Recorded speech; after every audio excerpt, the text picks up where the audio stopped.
In a world of massive camera bumps, AI video processing, and smartphones that cost more than laptops, it's easy to forget that there was a time when a tiny camera on a mechanical gimbal felt like the future. This is the DJI Osmo Pocket, the original one. Released back in 2018, this wasn't just a camera, it was an idea.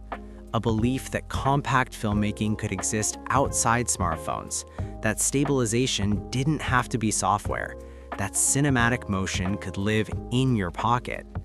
And now, in 2026, I didn't expect this camera to feel relevant, but somehow it does.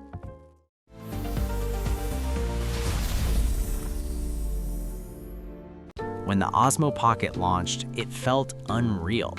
A built-in 3-axis mechanical gimbal, a stabilized camera, and something smaller than a chocolate bar. No setup, no balancing, no external motors, no rigs. You just turned it on, and it floated. Back then, this wasn't normal. Stabilization meant bulky gimbals, heavy rigs, awkward setups, or shaky handheld footage. DJI changed that overnight.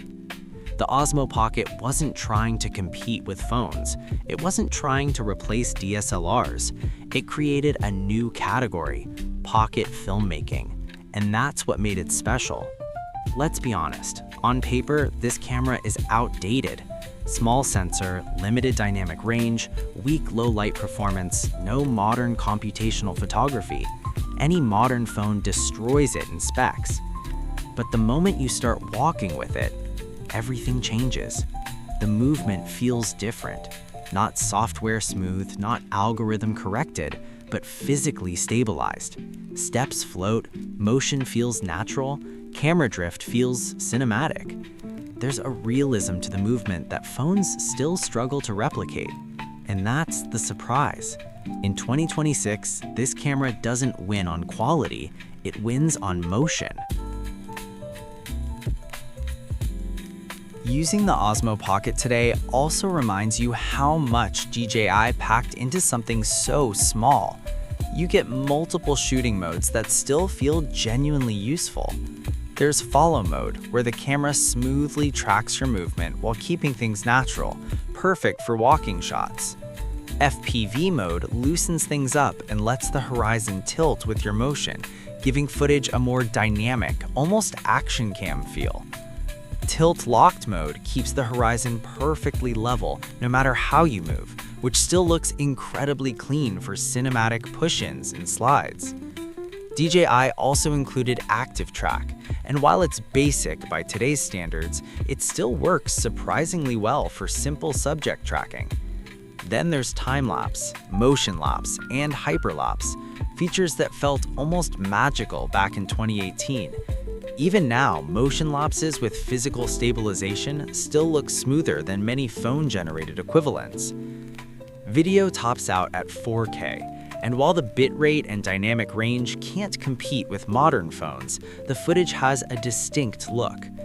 Colors are natural, sharpening isn't aggressive, motion looks real. In good light, the footage still holds up, especially for social media, travel clips, and documentary-style shots. Low light is where its age shows. Noise creeps in, details soften. But even then, the stabilization remains rock solid, and that consistency gives the footage a polished feel that specs alone don't capture. It's not the cleanest image, but it's one of the smoothest. The Osmo Pocket isn't about specs anymore. It's about feeling. It represents a time when companies were experimenting, trying new form factors, taking risks. It was a product that didn't need to exist, but existed anyway. And somehow, that's why it still feels special. It reminds us that innovation isn't just about better sensors. It's about new ideas, new experiences, new ways to create. And honestly, I didn't expect this camera to still feel this good to use. If you're enjoying these tech throwbacks and digital nostalgia projects, you might enjoy the content we're building on Mac Rewind. It's a small channel focused on revisiting forgotten tech, classic devices, and the stories behind them. If that's your vibe, consider subscribing. It really helps a small channel grow. Because sometimes, the future isn't in what's new, it's in what we forgot.